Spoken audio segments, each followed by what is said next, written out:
అందరికీ నమస్కారం. శ్రీ విశ్వవసునామ సంవత్సరం దక్షిణాయనం శ్రావణ మాసం శుక్లపక్ష శుద్ధ పంచమి. ఈరోజు నాగుల పంచమి మరియు గరుడ పంచమి. ఈరోజు విశేషమైనటువంటి రోజు. అందరూ కూడా నాగదేవతలకి పాలు పోసి పూజించుకొని వచ్చుంటారు. అయితే ఈరోజు ఏ కారణానికి కూడా మనం కొన్ని ఆహార పదార్థాలు తినకూడదు. ఈరోజు కొన్ని సాంప్రదాయాలలో అయితే చాకుతో ఆకుకూరలు కూడా కట్ అనేటటువంటిది చేయరు. అలాంటి వ్రతాన్ని ఆచరించేటటువంటి రోజు ఈరోజు. సర్పశాపంతో ఏదైనా వంశము అభివృద్ధి చెందట్లేదు అంటే వంశాభివృద్ధి చెందే రోజు ఈరోజు. సోదర పంచమి అని కూడా ఈరోజు అంటారు. ఈరోజు శ్రావణ మాసంలో ఇక్కడ నుండి ప్రతిరోజు పర్వదినోత్సవాలే. ఇక్కడ నుండి ప్రారంభమైతే దక్షిణాయనం పూర్తయ్యే వరకు కూడా ప్రతిరోజు ఏదో ఒక విశేషమైన వ్రతాలే ఉంటాయి. ఇది ప్రకృతిలో వచ్చే మార్పు వల్ల భగవంతుడు సాక్షాత్ శ్రీ మహావిష్ణువు ఈ శయనోత్సవాన్ని ఆచరిస్తూ ఉంటారు. కాబట్టి ఈ కాలంలో ప్రకృతిలోనే విషపూరితమైన శక్తులు ఉత్పత్తి అవుతాయి. అంటే మానవ కులానికి విరుద్ధాత్మకమైన శక్తులు అధికంగా ఉత్పత్తి అవుతాయి. కాబట్టి వాటిని ఎదిరించే శక్తి మనకి కావాలి. కాబట్టి మరియు దైవశక్తిని అభివృద్ధి చేయడానికి మానవ కులం అంతా కూడా మానసికంగా దృఢత్వం చెందడానికే ఈ దక్షిణాయనంలో ఇన్ని వ్రతాలు ఇన్ని పూజలు ఉంటాయి. అందుకే ఈ దక్షిణాయన ఉత్తరాయణంలో ఉన్న వ్యత్యాసాలంతా ఈ ఉత్తరాయణంలో దేవతలందరూ కూడా జాగృత వ్యవస్థలో ఉంటాడు. నారాయణుడు ప్రకృతిని కాపాడుతూ ఉంటారు. కాబట్టి యోగ నిద్రకి పోకముందు ప్రకృతిని వీక్షిస్తూ ఉంటారు. కాబట్టి ఆ సమయంలో పర్వదినాలు తక్కువగా ఉంటాయి. అయితే దక్షిణాయనంలో మనల్ని మనం కాపాడుకుంటూ ప్రకృతిని కూడా మనం కాపాడుకోవాలి. కాబట్టి ఈ దక్షిణాయనం మొత్తం అన్ని వ్రతాలు వచ్చేసాయి. దీనిలో అర్థం చేసుకోవాల్సింది మనం ఆలోచించే విధానాలను బట్టి మన జీవితం అద్భుతంగా రూపం చేసుకోవచ్చు. ఈరోజు ముందుగా గరుడ పంచమి ఎందుకు అంటే ఈ గరుడ పంచమి అంటే మనందరికీ కుద్రు అంటే దితి అదితి దైత్యులు వీళ్ళంతా కథలు వాళ్ళు ఒక్కొక్క యుగంలో ఒక్కొక్క రకమైన పేర్లున్నాయి. అంటే వాళ్ళంతా ఒకే వంశమే. అలా ఈ ఎవరైతే గరుడ ఉంటారో వాళ్ళ అమ్మగారు ఆ అమ్మగారికి ఒక మాట ఇచ్చి అంటే సముద్రం తన కాలంలో అక్కడ ఒక శ్వేతాశ్వము ఉత్పత్తి అవుతుంది. దాన్ని చూసిన గరుడ వాళ్ళ అమ్మ ఈ శ్వేతాశ్వం ఎంత బాగుంది అంటే సర్పాలు ఉంటాయి కదా వాళ్ళమ్మ గరుడమ్మ ఇద్దరు అక్కా చెల్లెళ్ళు. చెల్లి ఏమంటుందంటే అవును నిజమే ఇది చాలా బాగుంది కానీ దాని తోక నల్లగా ఉంది అంటుంది. కానీ తోక నల్లగా ఉండదు. తర్వాత వాళ్ళిద్దరికీ దాని మీద వాద వివాదాలు వచ్చేసి ఆ గరుడ అమ్మగారు ఏమంటారంటే చూడమ్మా తోక నల్లగా ఉంటే మాత్రం జీవితాంతం నేను నువ్వు చెప్పినట్టు చేస్తాను అని అంటారు. అలా అనగానే ముందు నుండే ఈవిడ పైన కోపం ఎక్కువ. ఎందుకంటే సర్పాలంతా కింద ఉంటాయి. ఈ గరుడ అరుణుడు సూర్యుని దగ్గర ఉంటారు. గరుడ మహావిష్ణువు దగ్గర ఉంటాడు. అంత శక్తిశాలి గరుడ. కానీ సర్పాలకి అంత శక్తి ఉండదు అని ఆమెకి ఆ సర్పాల వాళ్ళ అమ్మకి కోపం ఉంటుంది. అలా అని ఈమెను ఏదో విధంగా నేను పని మనిషిగా పెట్టుకోవాలి గరుడ వాళ్ళ అమ్మని అని చెప్పి ఆలోచన చేసి ఓ ఏం చేస్తుందంటే సర్పాలకి చెప్తుందనమాట. అక్కడికి వెళ్ళి దాని తోకని కరిచి మీరు విషం చేసి నల్లగా చేసి పెట్టేయండి అని రాత్రికి చెప్పేస్తారు. పొద్దుటే వెళ్ళి చూసే లోపల తోక నల్లగా ఉంటుంది. ఇక దాన్ని చూసిన వెంటనే గరుడ వాళ్ళ అమ్మగారు ఏం చేస్తారంటే జీవితాంతం నేను దాసత్వం ఉంటాను అంటారు. కానీ దీన్ని తెలుసుకున్న ఈ గరుడ మా అమ్మని ఎలాగైనా విముక్తి చెయ్యాలి అని ఎన్నో రోజుల నుండి ఎదురు చూస్తుంటే ఒకరోజు ఆ సర్పాలు చనిపోతూ ఉంటాయి. చాలా వరకు గరుడికి ఆయుష్ ఎక్కువ, సర్పాలు చనిపోతూ ఉంటాయి. వాటికి ఆయుష్ తక్కువగా ఉంటుంది. దాన్ని చూసి ఏదో విధానంగా సర్పాలకి నాగకులానికి అమృతం పోసేస్తే వాళ్ళు జీవితాంతం బాగుంటారు, వాళ్ళకి చావు అనేది రాదు అని తెలుసుకుని వీళ్ళంతా అంటే ఈ సర్పాలు వాళ్ళ అమ్మ ప్లాన్ చేసి గరుడు దగ్గరికి వెళ్ళి మాట్లాడుకుంటారు. ఏమని అంటే, "నువ్వు మహాబలవంతుడివి కదా! బలిష్ఠుడివి కదా! నువ్వు వెళ్ళి ఇంద్రలోకంలో అక్కడున్న అమృతాన్ని తెచ్చి నా పిల్లలకిస్తే మీ అమ్మని బానిసత్వం నుండి వదిలేస్తాను" అంటారు. అది వినగానే ఇక గరుడ వెళ్తారు. అక్కడికి వెళ్ళి యుద్ధం చేస్తూ ఉంటే అందరూ కూడా భయభ్రాంతులైపోతూ ఉంటారు. విష్ణుమూర్తి కూడా ఏమీ చేయలేకపోతారు. అప్పుడు అమృతం దొరుకుతుంది. ఇంద్రుడు వచ్చి ప్రార్థిస్తాడు గరుడని. వాళ్ళు నాగకులము, విషకులము, దానికి ఏదైనా అమృతం మీరిచ్చారంటే ఈ ఒక్క బ్రహ్మాండమే నాశనమైపోతుంది. అది ఏ కారణానికి చేయకూడదు గరుడా. కానీ మీరు వాళ్ళకి మాట ఇచ్చొచ్చారు కాబట్టి నేను దానికి తగినట్టుగా మీకు ఒక అద్భుతమైన పరిష్కారం చెప్తాను. ఆ విధానంగా చెయ్యండి అని చెప్పి అతనికి ఏం చేస్తారంటే ఒక అమృత కుంభాన్ని తీసుకొనిచ్చి, ఇదిగో దీన్ని తీసుకెళ్ళి అక్కడ ఇవ్వండి. మీ అమ్మని వదిలేస్తారు. అప్పుడు ఆ కుంభం తీసుకొని అక్కడ ఉన్న దర్భం పైన పెట్టండి అని చెప్పగానే ఈ గరుడ వెళ్ళి ఆ కుంభం తీసుకొని అక్కడ కింద పెట్టకూడదు కాబట్టి అక్కడ ఒక దర్భ పైన పెడతారు. ఉంచగానే సరే అని వాళ్ళు వాళ్ళ అమ్మని వదిలేస్తామంటారు. వాళ్ళ అమ్మని తీసుకొని గరుడ అలా వెళ్ళేలోపు ఇంద్రుడు వచ్చి దాన్ని తీసుకెళ్ళిపోతాడు. అక్కడ కాస్త అమృతం కింద అంటే ఆ దర్భపై పడి ఉంటుంది.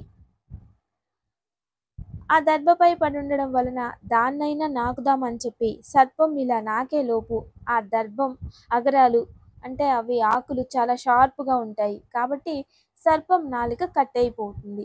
అప్పుడు ఆ నాకిన బిందువులు కూడా కింద పడిపోయాయి. వాటి లోపలికి వెళ్ళలేదు, అంటే సర్పం లోపలికి వెళ్ళలేదు. అంత లోపలే దాన్ని ఇంద్రుడు శమనం చేసేసాడు. అందుకే దర్భని అన్ని పవిత్రమైన కాలాల్లో మనం ఉపయోగిస్తూ ఉంటాం. అది అమృతానికి సరి సమానం అనే విధానంగా మనం దాన్ని ఉపయోగిస్తూ ఉంటాం.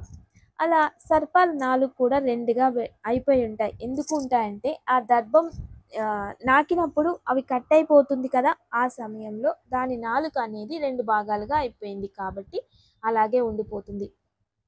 తర్వాత వాళ్ళ అమ్మ మరియు సర్పాలు చేసిన ద్రోహం గరుడ పక్షి తెలుసుకొని, మా అమ్మని ఎన్ని సంవత్సరాలు మీరు మోసం చేసి ఉపయోగం చేసుకున్నారు అనే ద్వేషంతో ప్రతిరోజు వెళ్ళి సర్పాలని తీసుకురావడం, దాన్ని తొండంతో కొట్టి కొట్టి చంపడం, పారేయడం ఇలా చేస్తూ ఉంటాడు గరుడ పక్షి.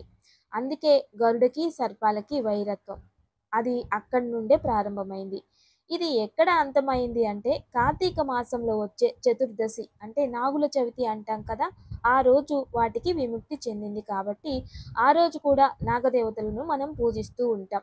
ఇది విశేషంగా గరుడ పంచమి అంటే ఈరోజు అమృతాన్ని తెచ్చి వాళ్ళ అమ్మని ఆ బానిసత్వం నుండి విడిపించిన రోజే ఈ గరుడ పంచమి.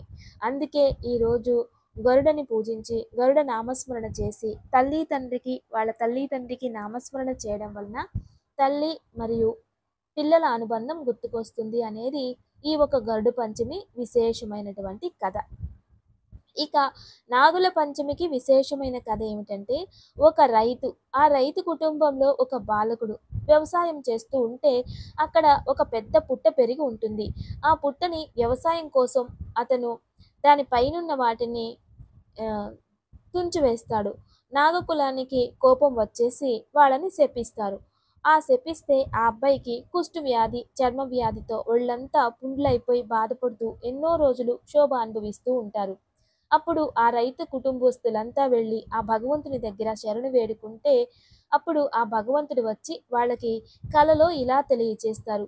మీరు వెళ్ళి నాగశిలలకి పాలు పోసి, నీళ్లు పోసి, పసుపు రాసి పూజ చేయించుకొని రండి అని చెప్పిన తర్వాత వీళ్ళు వెళ్ళి పాలు, నీళ్లు, పసుపు వేసి పుట్టకి పూజ చేసుకొచ్చి ఆ పుట్టకి ఒక వస్త్రాన్ని కప్పేసి వస్తారు. మనం కూడా అలానే చేస్తాం.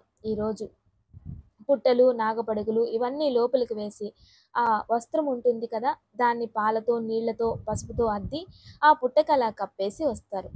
ఆ ఒక కుటుంబ సభ్యులు ఈరోజు ఈ పంచమి రోజు వాళ్ళు అలా పాలు పోసి పూజించిన మొదటి రోజు కాబట్టి ఆ దేవతలు ఇచ్చిన వరం కాబట్టి ఈ ఒక రోజుని నాగుల పంచమి, నాగుల జన్మదినోత్సవం, గరుడ విజయోత్సవం, గరుడ పంచమి ఇలా మనం పూజించే ఆనవాయితీ వచ్చింది. ఈరోజు ఏ కారణానికి కూడా నాన్ వెజ్ తినకూడదు, శాకాహారం అయి ఉండాలి. సర్పదోషము, నాగదోషము ఉన్నవాళ్ళు సర్పదేవతలు, సుబ్రహ్మణ్యం స్వామి వీళ్ళందరూ కూడా కులదేవతలుగా పూజించేవారు.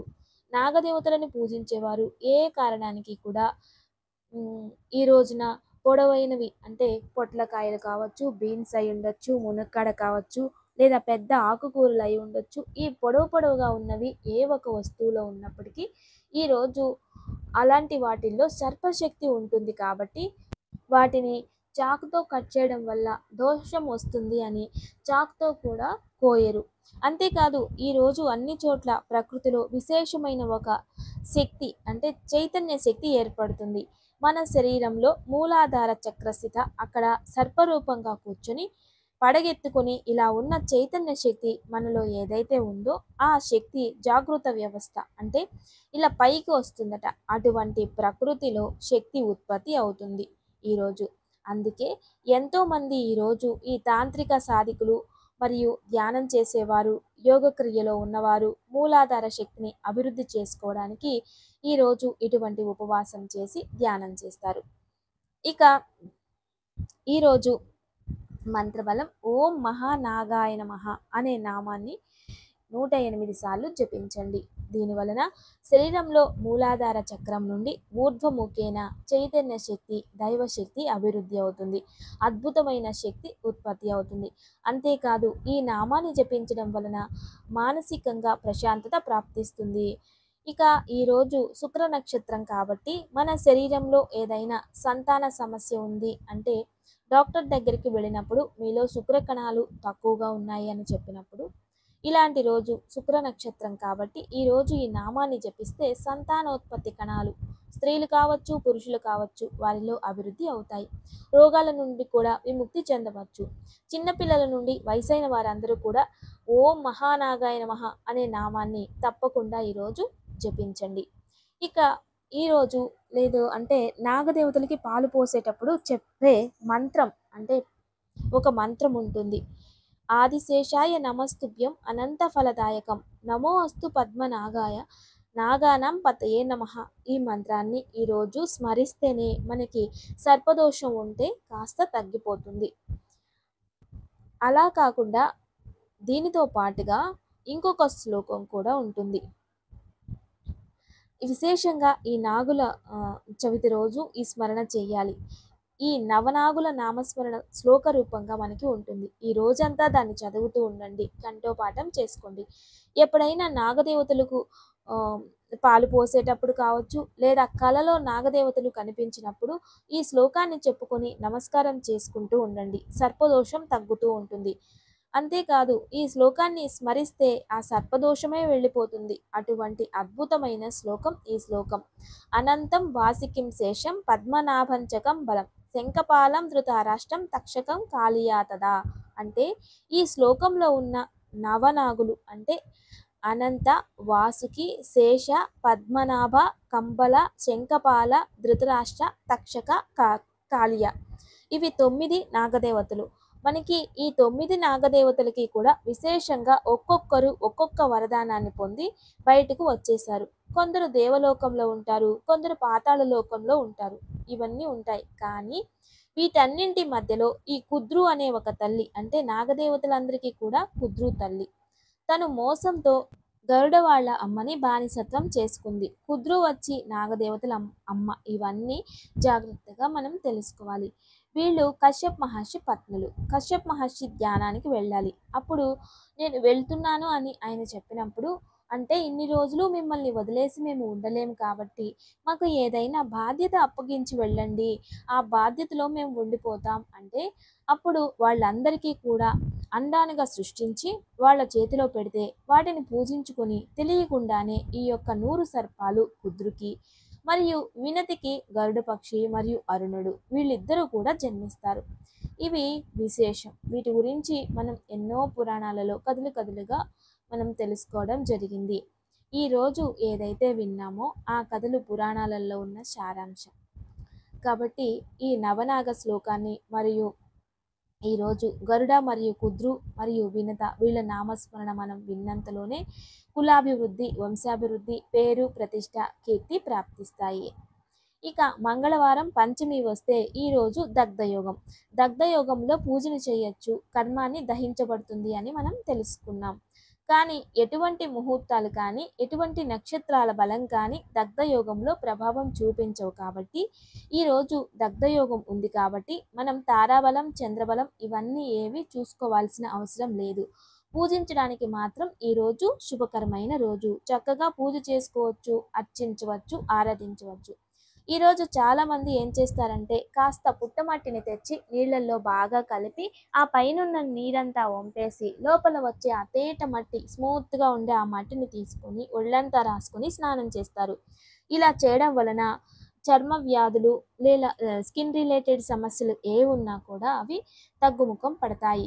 ఆడవాళ్ళైతే పసుపులో రాసుకొని స్నానం చేస్తారు. అదే మగవారైతే గంధంతో కలుపుకొని రాసుకుంటారు. ఇది వైజ్ఞానికంగా కూడా ఔషధ గుణాలు ఉంటాయి వీటిలో. ఈ పుట్టమట్టిలో మనం జీవితంలో ఏదైనా తెలిసి తెలియకుండా ఏదైనా సర్పసంతతికి మన కులస్తులలో లేదా మన వంశస్థులలో ఏదైనా సమయంలో సర్పభీతితోనో వ్యవసాయం చేసే చోటో రోడ్లో వెళ్తూ ఉంటేనో తెలియకుండా ఏవైనా వెహికల్స్లో వెళ్తూ ఉంటే అలా సర్పసంతతికి ఏదైనా మనం ద్రోహం చేసి ఉంటే అవి శపిస్తాయి కాబట్టి ఆ శాపం మనల్ని వెంటాడుతుంది కాబట్టి ఈరోజు వాళ్ళ నామస్మరణ, వాళ్ళ కోసం ఉపవాసం చేయడం, ప్రత్యేకంగా వాళ్ళ కోసం మనం ఈరోజు క్షమాపణ కోరడం, ఆ క్షమాపణకి ప్రతిరూపంగా పూజించడం మనకి ఆనవాయితీ. అలా ఈరోజు ఆచరించి సర్పదోషాల నుండి సర్ప శాపాల నుండి కాస్త విముక్తి చెందడానికి ఇదొక సువర్ణ అవకాశం కాబట్టి తప్పక ఉపయోగం చేసుకోవాలి. ఇక దివ్య పూజ. రేపు సిరియా షష్ఠి విశేషమైనటువంటి రోజు. ఎవరైనా మగపిల్లలు ఇంట్లో ఉంటే ఆ మగపిల్లల ఆయుష్ అభివృద్ధి చెందడానికి విశేషంగా త్రిమూర్తులని లేదా ఈ బ్రహ్మ విష్ణు మహేశ్వరులు ఏకరూపం చెందినటువంటి దత్తాత్రేయుని పూజించే విశేషమైనటువంటి రోజు రేపు.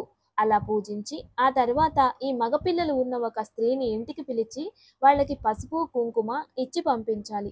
అది కాకపోయినా చతుర్విధాన నైవేద్యం ఉంటుంది. అంటే అన్నాన్ని వండి దాన్ని 4 రకాలుగా మార్చాలి. అంటే 4 రకమైన ఆహార పదార్థాలుగా పులిహోర, దద్దోజనం, చిత్రాన్నం, కోకోనట్ రైస్ ఇలా మీకు తోచిన ఏ విధంగానైనా అన్నాన్ని 4 రకాలుగా తయారు చేసి దత్తాత్రేయ స్వామి ముందు పెట్టి పూజించి ఆ ప్రసాదాన్ని మగపిల్లలకి ఇస్తే వాళ్ళ ఆయుష్ అభివృద్ధి అవుతుంది.